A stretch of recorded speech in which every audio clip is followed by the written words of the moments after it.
और अब बात पूरे भारत के पश्चिमी हिस्से की अगर की जाए तो वहां पर सूखे का जो खतरा है उससे कितना चिंतित है सरकार, आइए देखते हैं। रसोई गैस की कीमतें बढ़ गईं, पेट्रोल के दाम बढ़ गए, प्याज रुला रहा है, सब्जियां भी सितम ढा रही हैं, लेकिन अभी तो बस झांकी है, महंगाई तो अभी बाकी है। आप पूछेंगे क्यों? वजह सरकार से ही सुन लीजिए। देश के कृषि मंत्री कह रहे हैं कि पश्चिमी भारत में सूखा पड़ने वाला है। फिर महाराष्ट्र जो सूखा के लिए बराबर मौसम ऐसा होता है कि उसका एक खास इलाका सूखा से ज़्यादा प्रभावित होता है, और इस बार पश्चिम भारत में विशेष रूप से कठिनाई आने वाली है।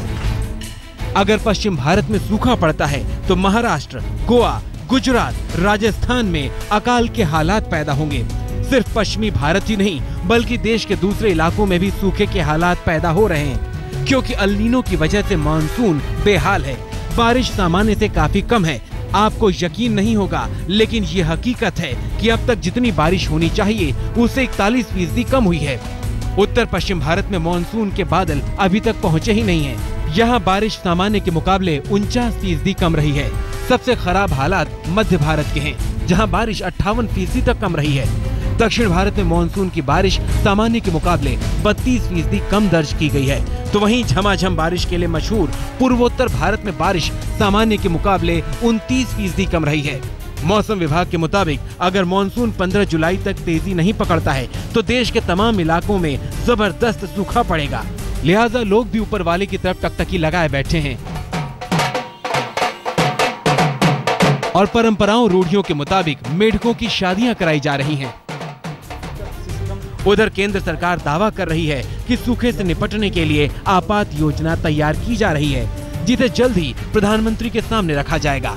तो हम राज्य सरकार के साथ मिलकर और इसमें किसानों की पूरी सहायता करेंगे, और एक हम प्रस्ताव भी बना रहे हैं कि किसानों को विभिन्न प्रकार की कौन कौन सी सहायता दी जाए, तो प्रस्ताव तैयार कर रहे हैं और शीघ्र हम प्रधानमंत्री जी के पास उस प्रस्ताव को लेकर जाएंगे। तमाम चुनौतियों के बीच मोदी सरकार के सामने एक और चुनौती मुंह बाए खड़ी है। तय मानिए, सूखा पड़ा तो खाने पीने की चीजों और जरूरी सामानों की कीमत आसमान पर होगी।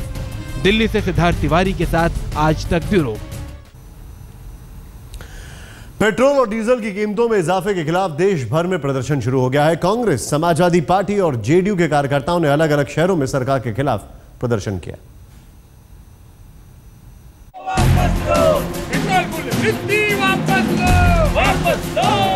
कहीं नारेबाजी, कहीं पुतला दहन, कहीं अनोखा प्रदर्शन। महंगाई की आग से उबलने लगा है देश। प्याज और आलू की आसमान छूती कीमतों ने पहले ही कमर तोड़ रखी थी।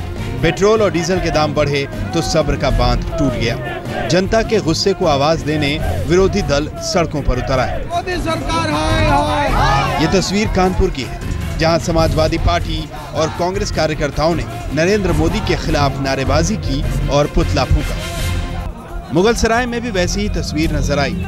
यहाँ प्रदर्शन करने वाले कांग्रेस कार्यकर्ता थे। वाराणसी में समाजवादी पार्टी का प्रदर्शन कुछ हटकर था। पेट्रोल के दाम में इजाफे के खिलाफ एसपी कार्यकर्ताओं ने बाइक को सुपुर्दे खाक कर अपना विरोध जताया। इन्होंने पेट्रोल का दाम इतना ज्यादा बढ़ा दिया कि हम लोग असमर्थ है अपनी गाड़ियों में तेल भराने के लिए। इसलिए हम लोग विरोध स्वरूप अपने गाड़ी को गड्ढे में डालकर सुपुर्दे खाक किया गया, ताकि हमारी शक्ति नहीं कि हम दोबारा गाड़ी चला सके। भोपाल में कांग्रेस का विरोध प्रदर्शन भी लीक से थोड़ा हटकर था। कांग्रेस विधायक यहाँ तांगे से विधानसभा पहुंचे। पेट्रोल की कीमत बढ़ा दी, प्याज महंगी हो रही है, महंगाई में आग लग रही है। तो इसको रोकने के लिए, इसका विरोध करने के लिए हमने प्रजातांत्रिक तरीका अपनाया है कि हम लोग गाड़ी ले चलने लायक नहीं हो रहे हैं तो हम लोग पैदल जा रहे हैं, बग्गी से जा रहे हैं। बिहार की राजधानी पटना में जेडीयू कार्यकर्ता तेल की कीमतों में इजाफे के खिलाफ सड़क पर उतर आए। कारण तो कोई न कोई निकल ही आएगा। पहले भी जब पेट्रोल और डीजल के दाम बढ़ते थे तो कारण बतलाया ही जाता था, आज भी कारण बतलाया जाएगा। तो ये समस्या उनकी है जिनको ये उम्मीद रही होगी कि अब नहीं बढ़ेगा, लेकिन मुझे कोई आश्चर्य नहीं। देश ने ख्वाब तो अच्छे दिन के देखे थे, लेकिन महंगे रेल सफर, सब्जी, पेट्रोल, डीजल और रसोई गैस के ऊंचे भाव के रूप में ये ख्वाब ही रह गए हैं।